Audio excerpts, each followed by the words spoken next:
북 11카를 마르크스의 자본론. 시간이 흘러도 여전히 주목받는 사회주의의 바이블. 카를 하인리히 마르크스.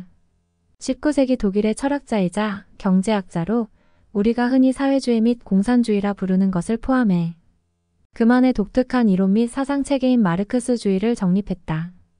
마르크스주의는 현재 우리가 사는 세상에 큰 영향을 남겼으며 비판적이든 긍정적이든 마르크스를 거치지 않고는 20세기의 사회, 정치, 경제, 역사, 문화 등을 논할 수 없다. 1867년에 출간된 자본론은 공산당 선언과 더불어 카를 마르크스의 사상을 압축한 핵심 저작으로 시간이 흘러도 여전히 꼭 한번 읽어봐야 할 필독서로 꼽힌다. 원래는 1859년 출간된 고전 경제학을 비판한 정치 경제학 비판 요강의 후속편으로 구상한 것으로 실제로 자본론의 첫 장에는 경제학 교재처럼 사용가치와 교환가치 등의 개념이 자세히 설명되어 있다. 그러다가 산업혁명 초기 영국 노동자들의 참혹한 노동, 환경 묘사에 이르러서는 어느새 객관적인 논조는 자취를 감춘다. 마르크스는 각종 사례를 통해 자본주의의 어두운 면을 연이어 폭로한다. 영국의 산업혁명이 사회 해체를 일으켰고 유럽에 있어 나쁜 본보기가 되었다고 말이다. 그는 산업이 더 발달한 나라가 덜 발달한 나라에 보여줄 것은 미래의 모습뿐이라고 강조한다. 마르크스는 기술이라는 마법과 자본이 결합함에 따라 여가 시간과 편의가 증가하기는커녕 영국의 노동자와 농촌 주민이 백인 노예 집단으로 추락하고 말았다고 주장한다. 체제 전반이 수출 이윤에 대한 욕망에 휘둘림에 따라 영국의 가부장적 사회는 인간이 생산 요소로 전락하는 사회로 바뀌었다. 자본론은 매우 상세한 저서다. 완성에만 몇 년이 걸렸다고 한다. 마르크스는 이 책에서 자유방임주의 경제학을 확실하게 반박하고자 했다. 열렬한 자본주의 신자라고 할지라도 이 책을 읽고 나서 노동 대 자본이라는 불변의 문제를 생각지 않거나 마르크스 이후 상황이 얼마나 바뀌었는지 되짚어보지 않기란 어려울 것이다. 그만큼 마르크스가 남긴 그림자는 매우 강하다. 노동가치론. 마르크스의 노동가치 이론은 리카도의 이론을 차용한 것으로 어떤 물건의 가치가 생산에 투입된 노동의 가치와 동일하다는 내용이다. 예를 들어 외투는 인간 노동의 응집물이다. 단순히 사용가치 때문에, 즉 제품으로서의 쓰임새 때문에 생산되는 제품은 사고팔기 위한 것으로 교환 가치를 지니는 제품과 구별되어야 한다. 본인이 입으려고 만드는 외투와 돈을 벌려고 만드는 외투는 다르다. 또한 하나의 상품을 판매하여 다른 상품을 구매할 수 있으며 이러한 상품 생산의 근본적인 투입 요소는 노동이므로 모든 노동은 그에 상응하는 가치를 지닌다. 이러한 주장에 따르면 20야드 길이의 아마포는 이온스 분량의 금과 교환할 수 있다. 마르크스는 노동이 화폐 단위로 표현될 때 사회적 효용성을 지니며 모든 제품은 일종의 사회적 상형 문자로 전환된다고 주장한다. 어떤 사람이 교환할 수 있는 노동 가치를 화폐로 환산할 때 그 사람의 가치를 알 수 있다는 것이다.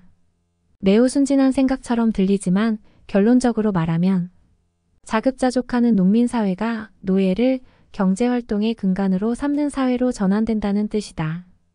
마르크스는 사회의 모든 것이 상품화되고 노동이 상품 생산의 중요한 투입 요소가 될 때는 인간이 교환 가능한 물건으로 전락하고 만다고 지적한다. 자본이 모든 것을 바꾼다. 어떤 사람이 저축한 돈으로 제화점을 창업하고 제화공을 고용한다고 가정해보자. 제화공은 노동력을 갖고 있으며 노예가 되지 않는 한 자신의 노동력을 한꺼번에 판매하지 못한다. 그런데 노동력만 있을 뿐 구두 생산에 필요한 기계나 가죽 등의 다른 생산수단이 없기 때문에 고용 즉시 다른 생산수단을 소유한 제화점 주인보다 더 열등한 위치에 놓이고 만다. 제화공은 자신의 노동력만 판매할 수 있을 뿐 노동에 만든 제품은 판매하지 못한다. 마르크스는 이처럼 부자연스러운 경제적 관계 안에서 노동자는 다음날 출근해 노동하는데 필요한 재충전 비용 이상의 소득을 얻지 못한다고 말한다. 식량, 주거에 필요한 최저생계비만 번다는 뜻이다. 즉, 노동의 가격은 노동자 자신과 가족의 생존 유지를 위해 구매하는 상품의 합계 비용과 일치한다. 마르크스는 현대사회에서 사회적 관계는 정확히 경제적 관계를 중심으로 형성된다고 주장한다. 어느 정도냐면 어떤 사람이 저축한 돈이 다른 사람의 착취 수단이 된다는 것이다. 마르크스는 현대 경제에서 사회적 힘은 개인의 사적인 권력이 된다며 고대인들이 화폐가 사물의 경제적 도덕적 질서를 파괴하는 요소라고 비난한 데는 합당한 이유가 있다고 지적한다. 저축이 처음에는 순수한 의도로 행해질지 몰라도 얼마 지나지 않아 자본으로 사용되며 착취 수단에 이른다고 말한다. 잉여 노동가치 자본주의의 비결. 자본론은 노동시간의 큰 부분을 할애하는데 마르크스는 왜 그런지 설명한다. 하루 중에는 필요 노동시간이 포함된다. 필요 노동시간이라고 하는 까닭은 공장주가 노동자에게 최저 생계비를 치르고 스스로 공장 운영비 마련을 위해 반드시 필요한 시간이기 때문이다. 그러나 하루 동안의 노동시간 중에는 필수적이지 않은 잉여 노동시간도 있다. 이는 재반 비용의 충당이 이뤄지고 난 이후의 노동시간을 말한다. 이때 이루어지는 잉여 노동은 고스란히 자본가의 이윤으로 돌아가는 반면 근로자에게 더 이상의 가치를 제공하지 않는다. 따라서 노동자는 자기 자신을 위해 하루의 절반을 일하고 나머지 절반은 자본가를 위해 일하는 셈이다. 영국의 제조업자들이 12시간 노동을 금지하고 10시간 노동을 의무화하는 법을 저지하려고 애쓴 까닭도 대부분의 공장이 하루가 끝나갈 무렵에야 이윤의 영역으로 들어섰기 때문이다. 마르크스는 노예를 소유한 사회와 노동자가 임금을 받는 사회의 유일한 차이는 착취의 정도라고 주장한다. 마르크스에 따르면 어떤 국가의 중요성은 제품이 얼마나 생산되는지가 아니라 잉여 노동 가치가 얼마나 창출되느냐로 측정된다. 자본은 죽은 노동으로 흡혈귀처럼 살아있는 노동을 빨아먹어야만 생존할 수 있으며 더 많은 노동을 흡입해야만 더 오래 살 수 있다. 마르크스는 공장을 24시간 내내 돌리고 쥐꼬리만 한 주급으로 10살짜리 아이를 하루에 15시간씩 부려먹는 과정을 교대제로 설명한다.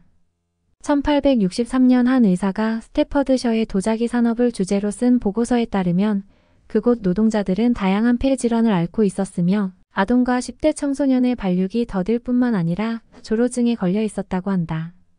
성냥개비 제조에 동원된 아동들은 인 같은 화학물질에 노출되어 개구장애에 시달렸다. 제빵처럼 언뜻 안전해 보이는 산업에서도 극심한 초과 노동이 이뤄져 제빵사들의 평균 수명이 42세에 불과했다. 마르크스의 주장을 요약하자면 자본가들은 어떤 노동자의 노동력을 몇 년 동안 집중적으로 착취하다가 새로운 노동자로 갈아치우는 편이 같은 노동자를 유지하고 더 오래 일할 수 있는 환경을 제공하는 것보다 효율적이라고 판단한다는 것이다. 마르크스는 1833년에서 1864년까지 영국의 공장법이 어떻게 개정되었는지 제시한다. 그러면서 산업계가 공장법에 반대한 것은 자본 정신의 특징을 보여준다고 말한다. 그러나 부의 동력이 원료와 노동을 대량으로 조합하고 수많은 노동자를 한 장소에 모으는 공장주의 능력이라면 그러한 능력이 노동자에게 기회를 창출해 줄 수 있다고도 말한다. 공동 작업하는 동안 노동자의 숫자가 늘어나면 지배에 대한 저항도 확대되기 때문이다. 집단 정체성이라는 의식이 자라남에 따라 자본과 노동 간의 대규모 투쟁에 필요한 환경이 조성된다는 것이다. 마르크스가 남긴 것. 자본주의의 수호자 슌페터가 보기에 마르크스는 역사의 거대하고 비인간적인 힘을 규명하는 방식으로 자신의 이론을 제시했지만 자본주의의 가장 두드러지는 특징을 간과했다. 자본주의가 역동적이며 인간의 욕망 충족에 유리하다는 사실을 놓쳤다는 것이다. 마르크스는 자본이 자신의 믿음대로 힘, 정복, 착취를 통해 축적되기보다는 지식, 에너지, 창의력, 노력, 저축 등을 통해 축적된다는 현실을 애써 외면했다. 게다가 일반적인 근로자는 계급의식 고취에 시간을 쏟지 않는다. 대신에 사회적 사다리를 한 단계라도 더 올라가는 일에 신경을 쓴다. 자신에게 유리한 방향으로 자본을 이용할 수 있는 기회가 있는 한 인간은 자본의 법칙에 순응한다. 마르크스는 기술과 생산성이 평범한 근로자도 감당할 수 있을 정도로 제품 가격을 떨어뜨릴 수 있다는 것을 생각지 못했다. 게다가 평범한 근로자가 산업주와 부동산에 투자하는 연기금에 연금을 납입함으로써 자본가가 될 수 있다는 것도 내다보지 못했다. 자본주의가 유효한 까닭은 노동자가 자본주의라는 파이의 한 조각을 차지할 수 있기 때문이다. 이러한 결점에도 불구하고 마르크스의 역사에 대한 경제적 해석은 경제 환경과 생산 양식이 어떻게 해서 종교, 예술, 철학, 제도는 물론 우리가 살고 있는 사회 형성에 영향을 끼치는지 보여준다. 슌페터도 마르크스의 업적 중 하나가 하루의 노동이 우리의 생각을 형성한다는 사실과 생산 과정에서 우리가 차지하는 위치가 물질에 대한 우리의 견해를 결정짓는다는 사실을 일깨워준 것이라고 인정했다. 지주든 투자자든 근로자든 생산 과정에서 차지하는 위치는 우리의 행복을 결정짓는 핵심 요소이므로 깊은 고찰을 요한다. 일과 인간, 자본의 관계가 우리의 본질을 전적으로 결정짓지는 않더라도 중요한 영향을 끼치는 것은 분명하다. 마르크스의 시대에는 사업이 자본 집약적이었지만 오늘날에는 거의 아무것도 없이 시작할 수 있는 사업 분야가 많다. 기술 발전이 자본의 민주화와 결합됨에 따라 개인이 성공적인 제품이나 서비스를 고안하면 잉여 가치를 손쉽게 확보할 수 있다. 그러나 서비스 생산에 기여하는 사람 모두가 스스로 그에 상응하는 대가를 받고 있다고 느껴야만 자본주의가 인도적인 특성을 지닐 수 있다. 노동과 자본의 불균형한 관계는 직장에서 항쟁이나 인재의 유출을 불러올 수 있을 뿐만 아니라 사회적 차원에서는 투표를 통해 상위 1%에 대한 반란으로 이어질 수 있다. 이상은 카를 마르크스의 자본론이었습니다. 북 11 카를 마르크스의 자본론. 시간이 흘러도 여전히 주목받는 사회주의의 바이블. 카를 하인리히 마르크스. 19세기 독일의 철학자이자 경제학자로 우리가 흔히 사회주의 및 공산주의라 부르는 것을 포함해 그만의 독특한 이론 및 사상체계인 마르크스주의를 정립했다. 마르크스주의는 현재 우리가 사는 세상에 큰 영향을 남겼으며 비판적이든 긍정적이든 마르크스를 거치지 않고는 20세기의 사회, 정치, 경제, 역사, 문화 등을 논할 수 없다. 1867년에 출간된 자본론은 공산당 선언과 더불어 카를 마르크스의 사상을 압축한 핵심 저작으로 시간이 흘러도 여전히 꼭 한번 읽어봐야 할 필독서로 꼽힌다. 원래는 1859년 출간된 고전 경제학을 비판한 정치 경제학 비판 요강의 후속편으로 구상한 것으로 실제로 자본론의 첫 장에는 경제학 교재처럼 사용가치와 교환가치 등의 개념이 자세히 설명되어 있다. 그러다가 산업혁명 초기 영국 노동자들의 참혹한 노동, 환경 묘사에 이르러서는 어느새 객관적인 논조는 자취를 감춘다. 마르크스는 각종 사례를 통해 자본주의의 어두운 면을 연이어 폭로한다. 영국의 산업혁명이 사회 해체를 일으켰고 유럽에 있어 나쁜 본보기가 되었다고 말이다. 그는 산업이 더 발달한 나라가 덜 발달한 나라에 보여줄 것은 미래의 모습뿐이라고 강조한다. 마르크스는 기술이라는 마법과 자본이 결합함에 따라 여가 시간과 편의가 증가하기는커녕 영국의 노동자와 농촌 주민이 백인 노예 집단으로 추락하고 말았다고 주장한다. 체제 전반이 수출 이윤에 대한 욕망에 휘둘림에 따라 영국의 가부장적 사회는 인간이 생산 요소로 전락하는 사회로 바뀌었다. 자본론은 매우 상세한 저서다. 완성에만 몇 년이 걸렸다고 한다. 마르크스는 이 책에서 자유방임주의 경제학을 확실하게 반박하고자 했다. 열렬한 자본주의 신자라고 할지라도 이 책을 읽고 나서 노동 대 자본이라는 불변의 문제를 생각지 않거나 마르크스 이후 상황이 얼마나 바뀌었는지 되짚어보지 않기란 어려울 것이다. 그만큼 마르크스가 남긴 그림자는 매우 강하다.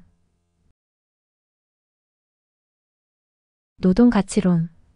마르크스의 노동가치 이론은 리카도의 이론을 차용한 것으로 어떤 물건의 가치가 생산에 투입된 노동의 가치와 동일하다는 내용이다.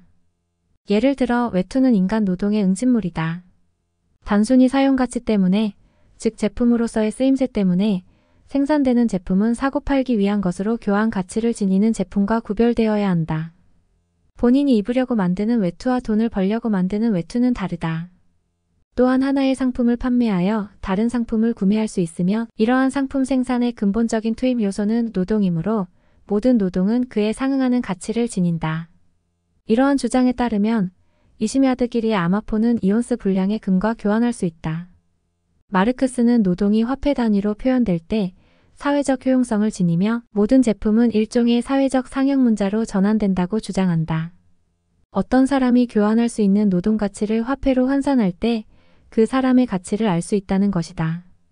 매우 순진한 생각처럼 들리지만 결론적으로 말하면 자급자족하는 농민 사회가 노예를 경제활동의 근간으로 삼는 사회로 전환된다는 뜻이다. 마르크스는 사회의 모든 것이 상품화되고 노동이 상품 생산의 중요한 투입 요소가 될 때는 인간이 교환 가능한 물건으로 전락하고 만다고 지적한다. 자본이 모든 것을 바꾼다. 어떤 사람이 저축한 돈으로 제화점을 창업하고 제화공을 고용한다고 가정해보자. 제화공은 노동력을 갖고 있으며 노예가 되지 않는 한 자신의 노동력을 한꺼번에 판매하지 못한다. 그런데 노동력만 있을 뿐 구두 생산에 필요한 기계나 가죽 등의 다른 생산수단이 없기 때문에 고용 즉시 다른 생산수단을 소유한 제화점 주인보다 더 열등한 위치에 놓이고 만다. 제화공은 자신의 노동력만 판매할 수 있을 뿐 노동에 만든 제품은 판매하지 못한다. 마르크스는 이처럼 부자연스러운 경제적 관계 안에서 노동자는 다음날 출근해 노동하는데 필요한 재충전 비용 이상의 소득을 얻지 못한다고 말한다. 식량, 주거에 필요한 최저생계비만 번다는 뜻이다. 즉, 노동의 가격은 노동자 자신과 가족의 생존 유지를 위해 구매하는 상품의 합계 비용과 일치한다. 마르크스는 현대사회에서 사회적 관계는 정확히 경제적 관계를 중심으로 형성된다고 주장한다.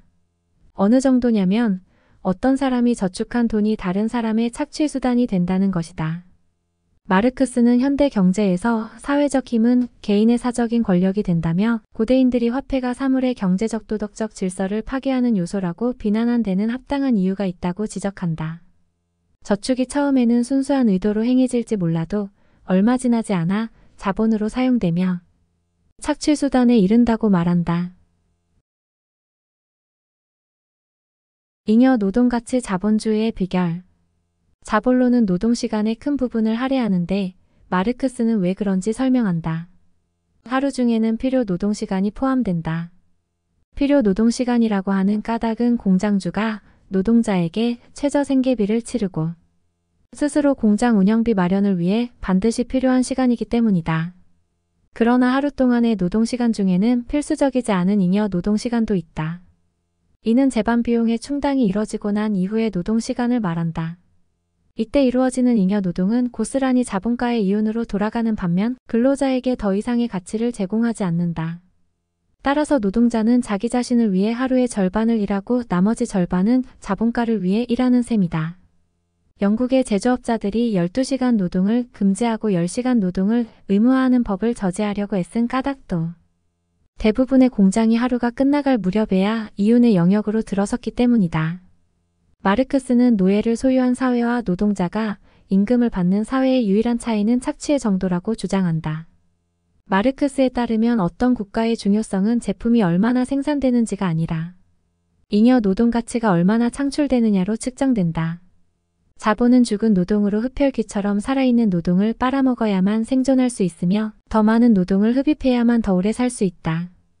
마르크스는 공장을 24시간 내내 돌리고 쥐꼬리만 한 주급으로 10살짜리 아이를 하루에 15시간씩 부려먹는 과정을 교대제로 설명한다. 1863년 한 의사가 스태퍼드셔의 도자기 산업을 주제로 쓴 보고서에 따르면 그곳 노동자들은 다양한 폐 질환을 앓고 있었으며 아동과 10대 청소년의 발육이 더딜 뿐만 아니라 조로증에 걸려 있었다고 한다. 성냥개비 제조에 동원된 아동들은 인 같은 화학물질에 노출되어 개구장애에 시달렸다. 제빵처럼 언뜻 안전해 보이는 산업에서도 극심한 초과 노동이 이뤄져 제빵사들의 평균 수명이 42세에 불과했다. 마르크스의 주장을 요약하자면 자본가들은 어떤 노동자의 노동력을 몇 년 동안 집중적으로 착취하다가 새로운 노동자로 갈아치우는 편이 같은 노동자를 유지하고 더 오래 일할 수 있는 환경을 제공하는 것보다 효율적이라고 판단한다는 것이다.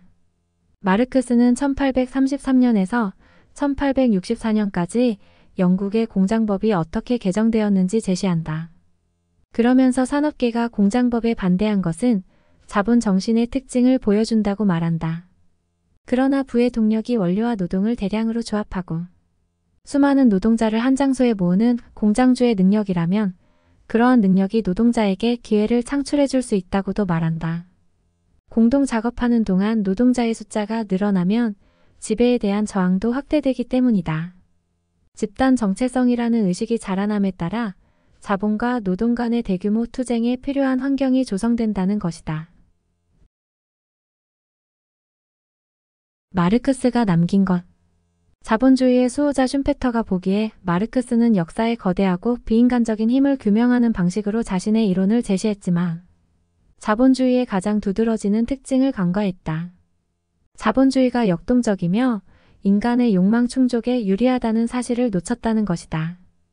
마르크스는 자본이 자신의 믿음대로 힘, 정복, 착취를 통해 축적되기보다는 지식, 에너지, 창의력, 노력, 저축 등을 통해 축적된다는 현실을 애써 외면했다. 게다가 일반적인 근로자는 계급의식 고취에 시간을 쏟지 않는다. 대신에 사회적 사다리를 한 단계라도 더 올라가는 일에 신경을 쓴다. 자신에게 유리한 방향으로 자본을 이용할 수 있는 기회가 있는 한 인간은 자본의 법칙에 순응한다.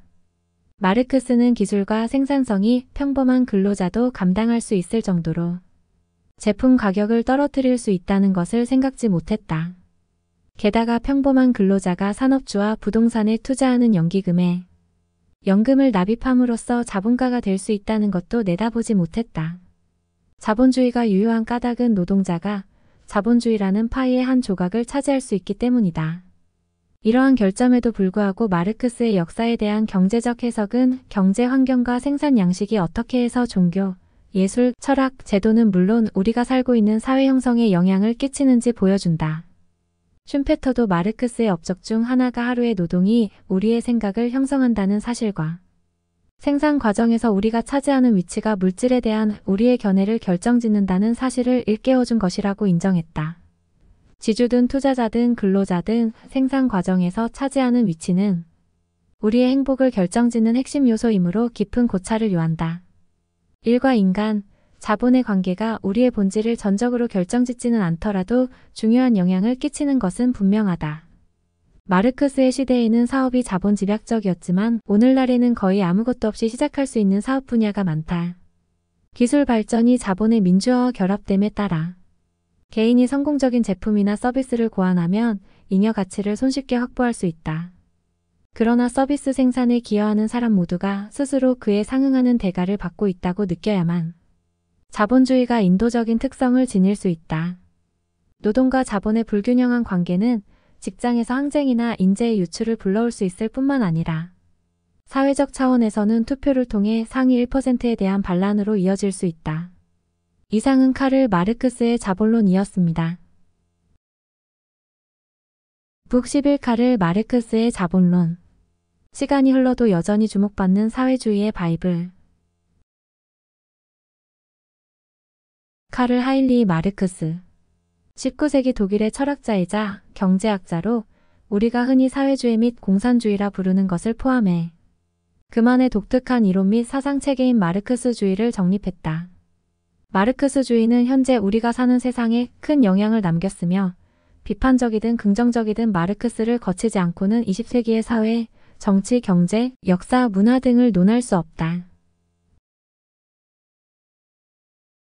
1867년에 출간된 자본론은 공산당 선언과 더불어 카를 마르크스의 사상을 압축한 핵심 저작으로 시간이 흘러도 여전히 꼭 한번 읽어봐야 할 필독서로 꼽힌다. 원래는 1859년 출간된 고전 경제학을 비판한 정치 경제학 비판 요강의 후속편으로 구상한 것으로 실제로 자본론의 첫 장에는 경제학 교재처럼 사용가치와 교환가치 등의 개념이 자세히 설명되어 있다. 그러다가 산업혁명 초기 영국 노동자들의 참혹한 노동, 환경 묘사에 이르러서는 어느새 객관적인 논조는 자취를 감춘다. 마르크스는 각종 사례를 통해 자본주의의 어두운 면을 연이어 폭로한다. 영국의 산업혁명이 사회 해체를 일으켰고 유럽에 있어 나쁜 본보기가 되었다고 말이다. 그는 산업이 더 발달한 나라가 덜 발달한 나라에 보여줄 것은 미래의 모습뿐이라고 강조한다. 마르크스는 기술이라는 마법과 자본이 결합함에 따라 여가 시간과 편의가 증가하기는커녕 영국의 노동자와 농촌 주민이 백인 노예 집단으로 추락하고 말았다고 주장한다. 체제 전반이 수출 이윤에 대한 욕망에 휘둘림에 따라 영국의 가부장적 사회는 인간이 생산 요소로 전락하는 사회로 바뀌었다. 자본론은 매우 상세한 저서다. 완성에만 몇 년이 걸렸다고 한다. 마르크스는 이 책에서 자유방임주의 경제학을 확실하게 반박하고자 했다. 열렬한 자본주의 신자라고 할지라도 이 책을 읽고 나서 노동 대 자본이라는 불변의 문제를 생각지 않거나 마르크스 이후 상황이 얼마나 바뀌었는지 되짚어보지 않기란 어려울 것이다. 그만큼 마르크스가 남긴 그림자는 매우 강하다. 노동가치론. 마르크스의 노동가치 이론은 리카도의 이론을 차용한 것으로 어떤 물건의 가치가 생산에 투입된 노동의 가치와 동일하다는 내용이다. 예를 들어 외투는 인간 노동의 응집물이다. 단순히 사용가치 때문에, 즉 제품으로서의 쓰임새 때문에 생산되는 제품은 사고 팔기 위한 것으로 교환 가치를 지니는 제품과 구별되어야 한다. 본인이 입으려고 만드는 외투와 돈을 벌려고 만드는 외투는 다르다. 또한 하나의 상품을 판매하여 다른 상품을 구매할 수 있으며 이러한 상품 생산의 근본적인 투입 요소는 노동이므로 모든 노동은 그에 상응하는 가치를 지닌다.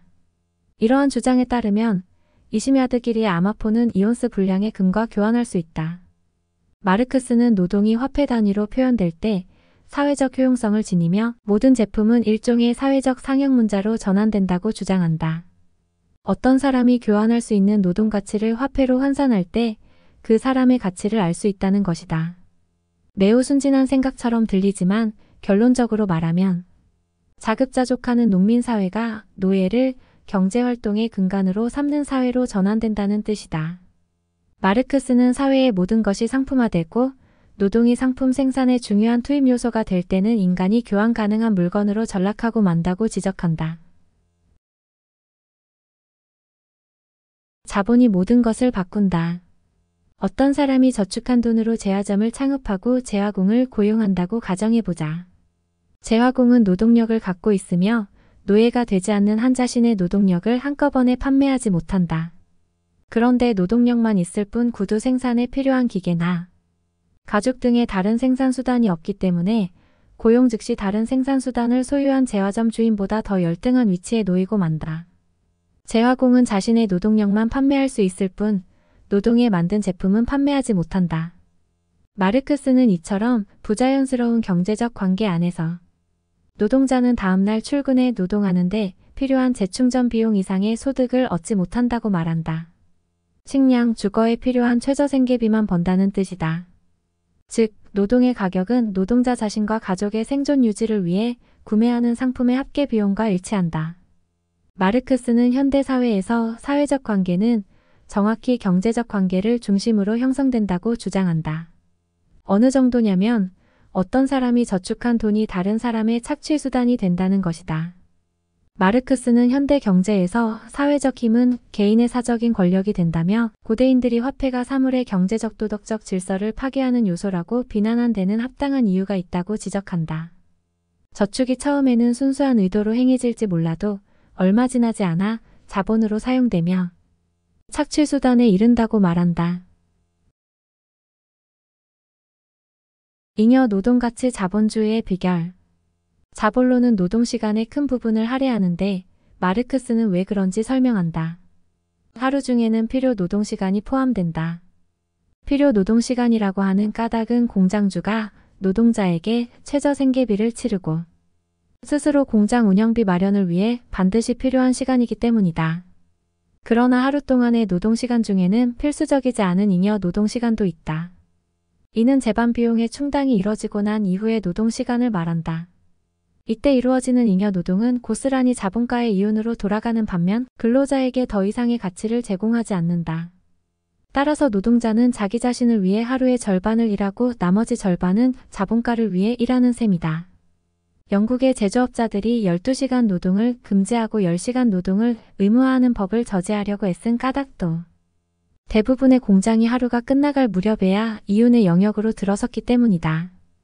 마르크스는 노예를 소유한 사회와 노동자가 임금을 받는 사회의 유일한 차이는 착취의 정도라고 주장한다. 마르크스에 따르면 어떤 국가의 중요성은 제품이 얼마나 생산되는지가 아니라 잉여 노동 가치가 얼마나 창출되느냐로 측정된다. 자본은 죽은 노동으로 흡혈귀처럼 살아있는 노동을 빨아먹어야만 생존할 수 있으며 더 많은 노동을 흡입해야만 더 오래 살 수 있다. 마르크스는 공장을 24시간 내내 돌리고 쥐꼬리만 한 주급으로 10살짜리 아이를 하루에 15시간씩 부려먹는 과정을 교대제로 설명한다. 1863년 한 의사가 스태퍼드셔의 도자기 산업을 주제로 쓴 보고서에 따르면 그곳 노동자들은 다양한 폐 질환을 앓고 있었으며 아동과 10대 청소년의 발육이 더딜 뿐만 아니라 조로증에 걸려 있었다고 한다. 성냥개비 제조에 동원된 아동들은 인 같은 화학물질에 노출되어 개구장애에 시달렸다. 제빵처럼 언뜻 안전해 보이는 산업에서도 극심한 초과 노동이 이뤄져 제빵사들의 평균 수명이 42세에 불과했다. 마르크스의 주장을 요약하자면 자본가들은 어떤 노동자의 노동력을 몇 년 동안 집중적으로 착취하다가 새로운 노동자로 갈아치우는 편의 같은 노동자를 유지하고 더 오래 일할 수 있는 환경을 제공하는 것보다 효율적이라고 판단한다는 것이다. 마르크스는 1833년에서 1864년까지 영국의 공장법이 어떻게 개정되었는지 제시한다. 그러면서 산업계가 공장법에 반대한 것은 자본 정신의 특징을 보여준다고 말한다. 그러나 부의 동력이 원료와 노동을 대량으로 조합하고 수많은 노동자를 한 장소에 모으는 공장주의 능력이라면 그러한 능력이 노동자에게 기회를 창출해 줄 수 있다고도 말한다. 공동 작업하는 동안 노동자의 숫자가 늘어나면 지배에 대한 저항도 확대되기 때문이다. 집단 정체성이라는 의식이 자라남에 따라 자본과 노동 간의 대규모 투쟁에 필요한 환경이 조성된다는 것이다. 마르크스가 남긴 것. 자본주의의 수호자 슌페터가 보기에 마르크스는 역사의 거대하고 비인간적인 힘을 규명하는 방식으로 자신의 이론을 제시했지만 자본주의의 가장 두드러지는 특징을 간과했다.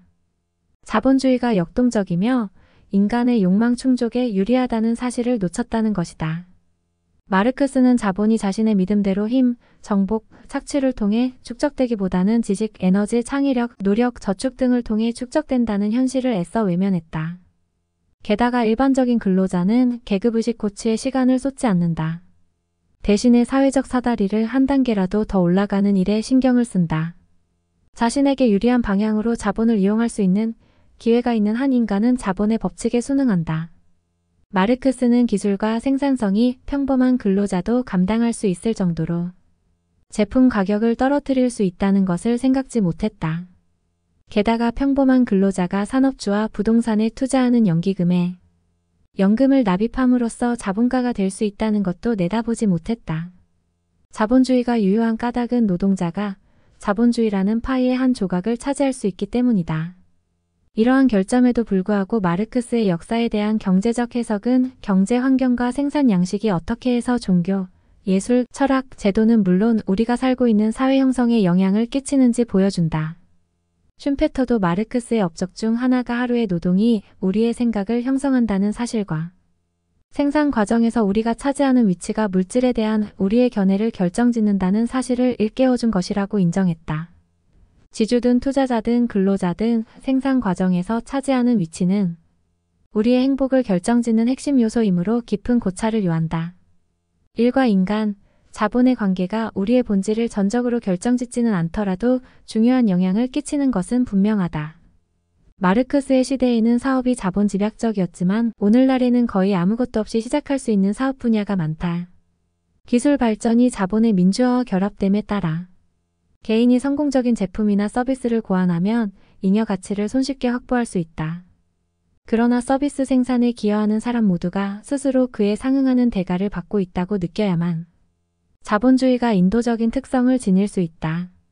노동과 자본의 불균형한 관계는 직장에서 항쟁이나 인재의 유출을 불러올 수 있을 뿐만 아니라 사회적 차원에서는 투표를 통해 상위 1%에 대한 반란으로 이어질 수 있다. 이상은 카를 마르크스의 자본론이었습니다. 북 11 카를 마르크스의 자본론. 시간이 흘러도 여전히 주목받는 사회주의의 바이블. 카를 하인리히 마르크스. 19세기 독일의 철학자이자 경제학자로 우리가 흔히 사회주의 및 공산주의라 부르는 것을 포함해 그만의 독특한 이론 및 사상체계인 마르크스주의를 정립했다. 마르크스주의는 현재 우리가 사는 세상에 큰 영향을 남겼으며 비판적이든 긍정적이든 마르크스를 거치지 않고는 20세기의 사회, 정치, 경제, 역사, 문화 등을 논할 수 없다. 1867년에 출간된 자본론은 공산당 선언과 더불어 카를 마르크스의 사상을 압축한 핵심 저작으로 시간이 흘러도 여전히 꼭 한번 읽어봐야 할 필독서로 꼽힌다. 원래는 1859년 출간된 고전 경제학을 비판한 정치 경제학 비판 요강의 후속편으로 구상한 것으로 실제로 자본론의 첫 장에는 경제학 교재처럼 사용가치와 교환가치 등의 개념이 자세히 설명되어 있다. 그러다가 산업혁명 초기 영국 노동자들의 참혹한 노동, 환경 묘사에 이르러서는 어느새 객관적인 논조는 자취를 감춘다.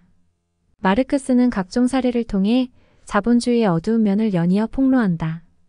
영국의 산업혁명이 사회 해체를 일으켰고 유럽에 있어 나쁜 본보기가 되었다고 말이다. 그는 산업이 더 발달한 나라가 덜 발달한 나라에 보여줄 것은 미래의 모습뿐이라고 강조한다. 마르크스는 기술이라는 마법과 자본이 결합함에 따라 여가 시간과 편의가 증가하기는커녕 영국의 노동자와 농촌 주민이 백인 노예 집단으로 추락하고 말았다고 주장한다. 체제 전반이 수출 이윤에 대한 욕망에 휘둘림에 따라 영국의 가부장적 사회는 인간이 생산 요소로 전락하는 사회로 바뀌었다. 자본론은 매우 상세한 저서다. 완성에만 몇 년이 걸렸다고 한다. 마르크스는 이 책에서 자유방임주의 경제학을 확실하게 반박하고자 했다. 열렬한 자본주의 신자라고 할지라도 이 책을 읽고 나서 노동 대 자본이라는 불변의 문제를 생각지 않거나 마르크스 이후 상황이 얼마나 바뀌었는지 되짚어보지 않기란 어려울 것이다. 그만큼 마르크스가 남긴 그림자는 매우 강하다. 노동가치론. 마르크스의 노동가치 이론은 리카도의 이론을 차용한 것으로 어떤 물건의 가치가 생산에 투입된 노동의 가치와 동일하다는 내용이다. 예를 들어 외투는 인간 노동의 응집물이다. 단순히 사용가치 때문에, 즉 제품으로서의 쓰임새 때문에 생산되는 제품은 사고 팔기 위한 것으로 교환 가치를 지니는 제품과 구별되어야 한다. 본인이 입으려고 만드는 외투와 돈을 벌려고 만드는 외투는 다르다.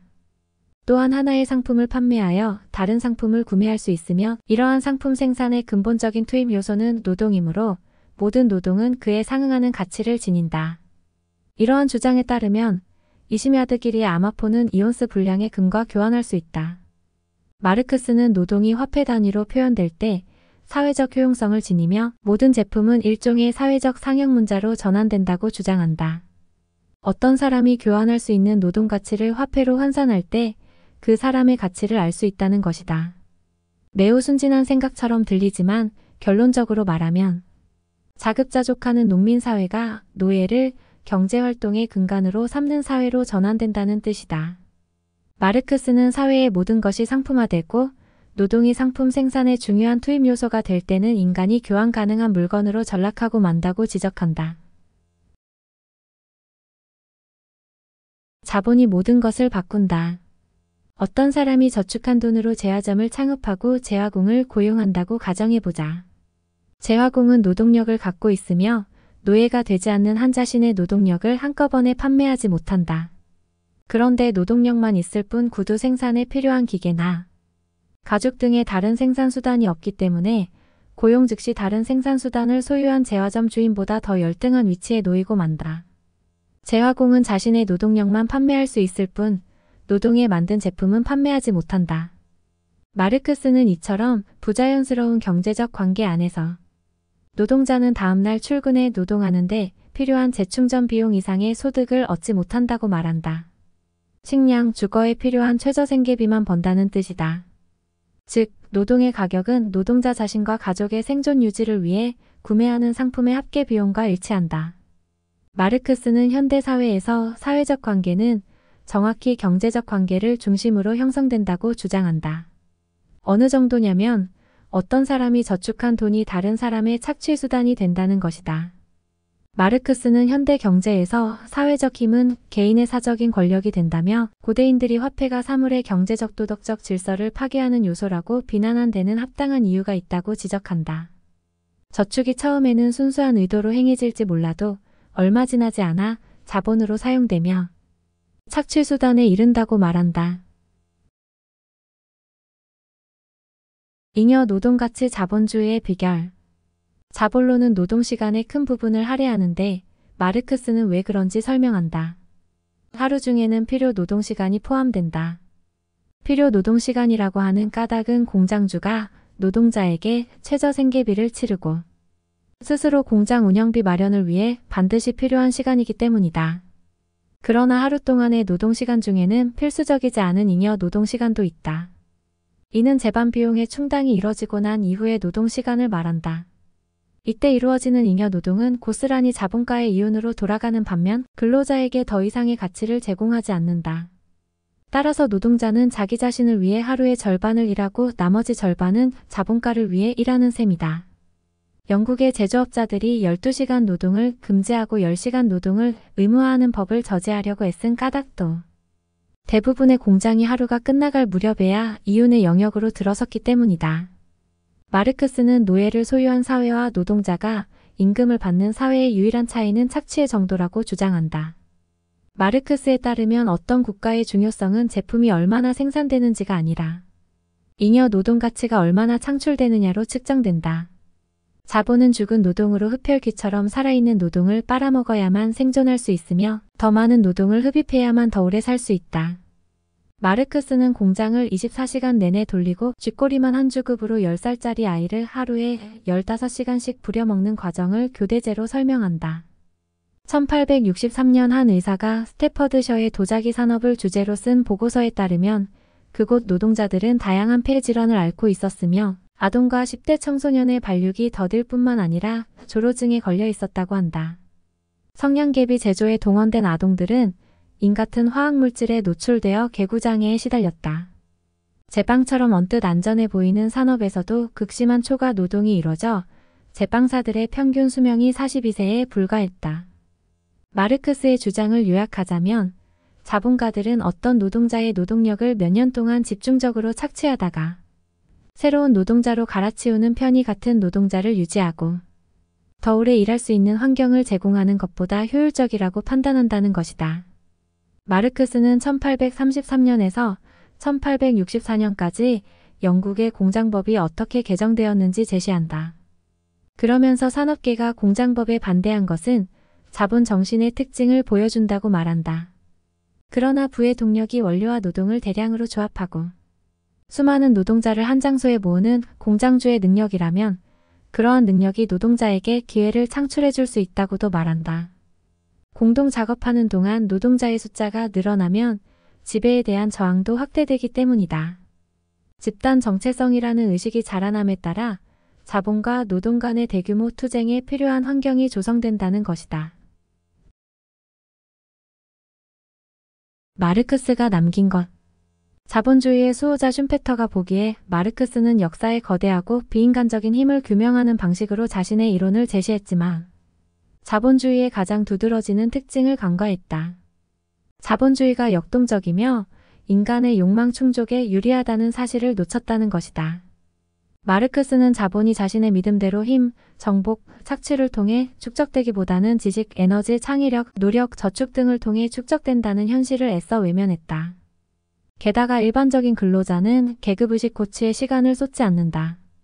대신에 사회적 사다리를 한 단계라도 더 올라가는 일에 신경을 쓴다. 자신에게 유리한 방향으로 자본을 이용할 수 있는 기회가 있는 한 인간은 자본의 법칙에 순응한다. 마르크스는 기술과 생산성이 평범한 근로자도 감당할 수 있을 정도로 제품 가격을 떨어뜨릴 수 있다는 것을 생각지 못했다. 게다가 평범한 근로자가 산업주와 부동산에 투자하는 연기금에 연금을 납입함으로써 자본가가 될 수 있다는 것도 내다보지 못했다. 자본주의가 유효한 까닭은 노동자가 자본주의라는 파이의 한 조각을 차지할 수 있기 때문이다.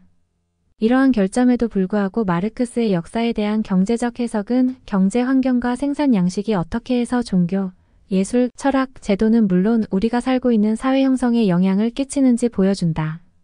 슌페터도 마르크스의 업적 중 하나가 하루의 노동이 우리의 생각을 형성한다는 사실과 생산 과정에서 우리가 차지하는 위치가 물질에 대한 우리의 견해를 결정짓는다는 사실을 일깨워준 것이라고 인정했다. 지주든 투자자든 근로자든 생산 과정에서 차지하는 위치는 우리의 행복을 결정짓는 핵심 요소이므로 깊은 고찰을 요한다. 일과 인간, 자본의 관계가 우리의 본질을 전적으로 결정짓지는 않더라도 중요한 영향을 끼치는 것은 분명하다. 마르크스의 시대에는 사업이 자본 집약적이었지만 오늘날에는 거의 아무것도 없이 시작할 수 있는 사업 분야가 많다. 기술 발전이 자본의 민주화와 결합됨에 따라 개인이 성공적인 제품이나 서비스를 고안하면 잉여 가치를 손쉽게 확보할 수 있다.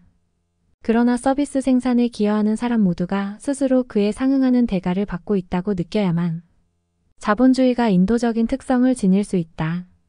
노동과 자본의 불균형한 관계는 직장에서 항쟁이나 인재의 유출을 불러올 수 있을 뿐만 아니라 사회적 차원에서는 투표를 통해 상위 1%에 대한 반란으로 이어질 수 있다.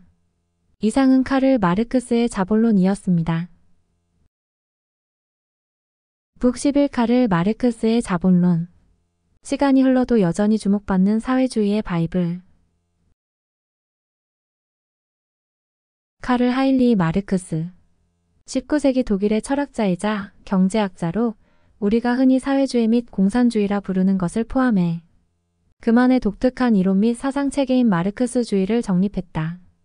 마르크스주의는 현재 우리가 사는 세상에 큰 영향을 남겼으며 비판적이든 긍정적이든 마르크스를 거치지 않고는 20세기의 사회, 정치, 경제, 역사, 문화 등을 논할 수 없다.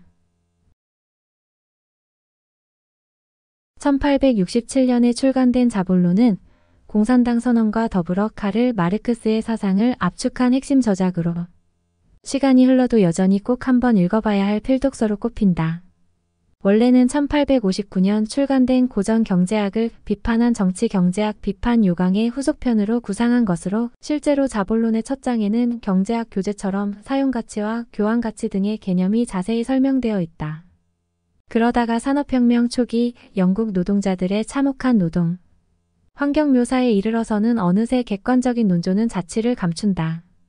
마르크스는 각종 사례를 통해 자본주의의 어두운 면을 연이어 폭로한다. 영국의 산업혁명이 사회 해체를 일으켰고 유럽에 있어 나쁜 본보기가 되었다고 말이다. 그는 산업이 더 발달한 나라가 덜 발달한 나라에 보여줄 것은 미래의 모습뿐이라고 강조한다. 마르크스는 기술이라는 마법과 자본이 결합함에 따라 여가 시간과 편의가 증가하기는커녕 영국의 노동자와 농촌 주민이 백인 노예 집단으로 추락하고 말았다고 주장한다. 체제 전반이 수출 이윤에 대한 욕망에 휘둘림에 따라 영국의 가부장적 사회는 인간이 생산 요소로 전락하는 사회로 바뀌었다. 자본론은 매우 상세한 저서다. 완성에만 몇 년이 걸렸다고 한다. 마르크스는 이 책에서 자유방임주의 경제학을 확실하게 반박하고자 했다. 열렬한 자본주의 신자라고 할지라도 이 책을 읽고 나서 노동 대 자본이라는 불변의 문제를 생각지 않거나 마르크스 이후 상황이 얼마나 바뀌었는지 되짚어보지 않기란 어려울 것이다. 그만큼 마르크스가 남긴 그림자는 매우 강하다. 노동가치론. 마르크스의 노동가치 이론은 리카도의 이론을 차용한 것으로 어떤 물건의 가치가 생산에 투입된 노동의 가치와 동일하다는 내용이다. 예를 들어 외투는 인간 노동의 응집물이다. 단순히 사용가치 때문에, 즉 제품으로서의 쓰임새 때문에 생산되는 제품은 사고 팔기 위한 것으로 교환 가치를 지니는 제품과 구별되어야 한다. 본인이 입으려고 만드는 외투와 돈을 벌려고 만드는 외투는 다르다. 또한 하나의 상품을 판매하여 다른 상품을 구매할 수 있으며 이러한 상품 생산의 근본적인 투입 요소는 노동이므로 모든 노동은 그에 상응하는 가치를 지닌다. 이러한 주장에 따르면 20야드끼리의 아마포는 이온스 분량의 금과 교환할 수 있다. 마르크스는 노동이 화폐 단위로 표현될 때 사회적 효용성을 지니며 모든 제품은 일종의 사회적 상형 문자로 전환된다고 주장한다.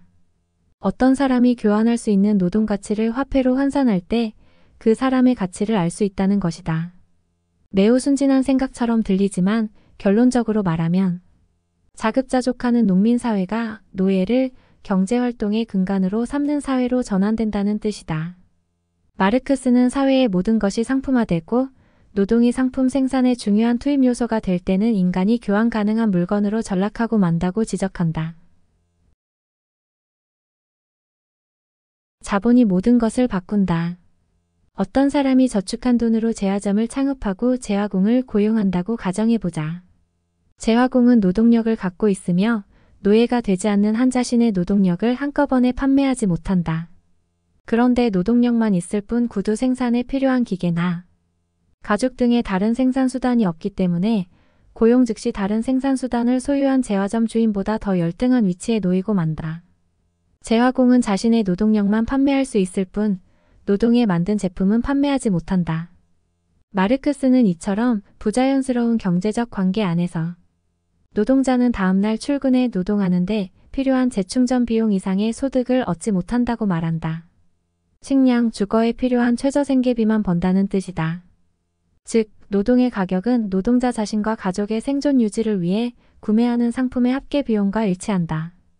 마르크스는 현대 사회에서 사회적 관계는 정확히 경제적 관계를 중심으로 형성된다고 주장한다. 어느 정도냐면 어떤 사람이 저축한 돈이 다른 사람의 착취 수단이 된다는 것이다. 마르크스는 현대 경제에서 사회적 힘은 개인의 사적인 권력이 된다며 고대인들이 화폐가 사물의 경제적 도덕적 질서를 파괴하는 요소라고 비난한 데는 합당한 이유가 있다고 지적한다.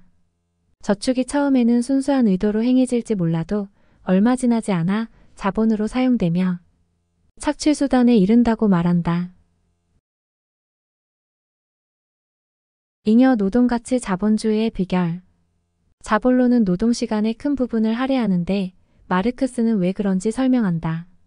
하루 중에는 필요 노동시간이 포함된다. 필요 노동시간이라고 하는 까닭은 공장주가 노동자에게 최저 생계비를 치르고 스스로 공장 운영비 마련을 위해 반드시 필요한 시간이기 때문이다. 그러나 하루 동안의 노동시간 중에는 필수적이지 않은 잉여 노동시간도 있다. 이는 재반 비용의 충당이 이뤄지고 난 이후의 노동시간을 말한다. 이때 이루어지는 잉여 노동은 고스란히 자본가의 이윤으로 돌아가는 반면 근로자에게 더 이상의 가치를 제공하지 않는다. 따라서 노동자는 자기 자신을 위해 하루의 절반을 일하고 나머지 절반은 자본가를 위해 일하는 셈이다. 영국의 제조업자들이 12시간 노동을 금지하고 10시간 노동을 의무화하는 법을 저지하려고 애쓴 까닭도 대부분의 공장이 하루가 끝나갈 무렵에야 이윤의 영역으로 들어섰기 때문이다. 마르크스는 노예를 소유한 사회와 노동자가 임금을 받는 사회의 유일한 차이는 착취의 정도라고 주장한다. 마르크스에 따르면 어떤 국가의 중요성은 제품이 얼마나 생산되는지가 아니라 잉여 노동 가치가 얼마나 창출되느냐로 측정된다. 자본은 죽은 노동으로 흡혈귀처럼 살아있는 노동을 빨아먹어야만 생존할 수 있으며 더 많은 노동을 흡입해야만 더 오래 살 수 있다. 마르크스는 공장을 24시간 내내 돌리고 쥐꼬리만 한 주급으로 10살짜리 아이를 하루에 15시간씩 부려먹는 과정을 교대제로 설명한다. 1863년 한 의사가 스태퍼드셔의 도자기 산업을 주제로 쓴 보고서에 따르면 그곳 노동자들은 다양한 폐 질환을 앓고 있었으며 아동과 10대 청소년의 발육이 더딜 뿐만 아니라 조로증에 걸려 있었다고 한다. 성냥개비 제조에 동원된 아동들은 인 같은 화학물질에 노출되어 개구장애에 시달렸다. 제빵처럼 언뜻 안전해 보이는 산업에서도 극심한 초과 노동이 이뤄져 제빵사들의 평균 수명이 42세에 불과했다. 마르크스의 주장을 요약하자면 자본가들은 어떤 노동자의 노동력을 몇 년 동안 집중적으로 착취하다가 새로운 노동자로 갈아치우는 편의 같은 노동자를 유지하고 더 오래 일할 수 있는 환경을 제공하는 것보다 효율적이라고 판단한다는 것이다. 마르크스는 1833년에서 1864년까지 영국의 공장법이 어떻게 개정되었는지 제시한다. 그러면서 산업계가 공장법에 반대한 것은 자본 정신의 특징을 보여준다고 말한다. 그러나 부의 동력이 원료와 노동을 대량으로 조합하고 수많은 노동자를 한 장소에 모으는 공장주의 능력이라면 그러한 능력이 노동자에게 기회를 창출해 줄 수 있다고도 말한다. 공동 작업하는 동안 노동자의 숫자가 늘어나면 지배에 대한 저항도 확대되기 때문이다. 집단 정체성이라는 의식이 자라남에 따라 자본과 노동 간의 대규모 투쟁에 필요한 환경이 조성된다는 것이다. 마르크스가 남긴 것. 자본주의의 수호자 슌페터가 보기에 마르크스는 역사의 거대하고 비인간적인 힘을 규명하는 방식으로 자신의 이론을 제시했지만 자본주의의 가장 두드러지는 특징을 간과했다. 자본주의가 역동적이며 인간의 욕망 충족에 유리하다는 사실을 놓쳤다는 것이다. 마르크스는 자본이 자신의 믿음대로 힘, 정복, 착취를 통해 축적되기보다는 지식, 에너지, 창의력, 노력, 저축 등을 통해 축적된다는 현실을 애써 외면했다. 게다가 일반적인 근로자는 계급의식 고취에 시간을 쏟지 않는다. 대신에 사회적 사다리를 한 단계라도 더 올라가는 일에 신경을 쓴다. 자신에게 유리한 방향으로 자본을 이용할 수 있는 기회가 있는 한 인간은 자본의 법칙에 순응한다. 마르크스는 기술과 생산성이 평범한 근로자도 감당할 수 있을 정도로 제품 가격을 떨어뜨릴 수 있다는 것을 생각지 못했다. 게다가 평범한 근로자가 산업주와 부동산에 투자하는 연기금에 연금을 납입함으로써 자본가가 될 수 있다는 것도 내다보지 못했다. 자본주의가 유효한 까닭은 노동자가 자본주의라는 파이의 한 조각을 차지할 수 있기 때문이다. 이러한 결점에도 불구하고 마르크스의 역사에 대한 경제적 해석은 경제 환경과 생산 양식이 어떻게 해서 종교, 예술, 철학, 제도는 물론 우리가 살고 있는 사회 형성에 영향을 끼치는지 보여준다.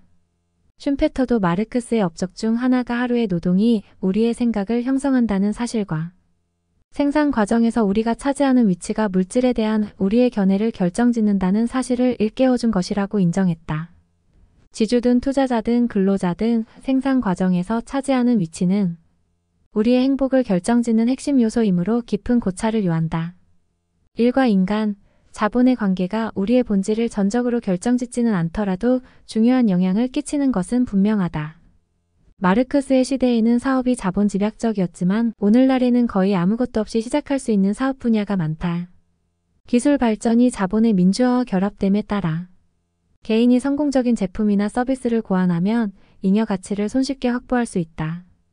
그러나 서비스 생산에 기여하는 사람 모두가 스스로 그에 상응하는 대가를 받고 있다고 느껴야만 자본주의가 인도적인 특성을 지닐 수 있다.